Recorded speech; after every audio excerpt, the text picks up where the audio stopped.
o't qolib ishlamaguncha, kerakli mikroelementlarni berib tanaga so'rilib ketmagunicha teri bitmaydi. Hech qanaqa kimyoda ham bitib ketmaydi. Shu sababdan biz mana ichkaridan tozalab oboramiz. O't qolpi juda ham mukammalligi, bu o't qolp muolajasini qilishimiz, bu mukammal olib borishimiz kerak. Eng avvalambor o't qolp dimlanishi, jigar dimlanishi yo'llarini zangibni ochib olganimizdan keyin, ana undan keyin D vitamin beramiz, kalsiy beramiz, sink beramiz, yana boshqa mikroelementlarni beramiz.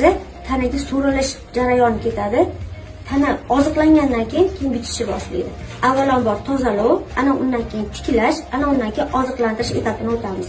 Ana o'shanda davolanish mukammal bo'ladi. 1000 ta dori ichamizmi?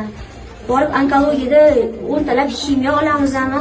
Hech qanaqa natija bo'lmaydi. Faqat minus bo'lsa bo'ladiki, mijoz kasal bemor og'irlashsa og'irlashadiki, immunitet tushib ketadi, foyda bo'lmaydi. Faqat ming afsuski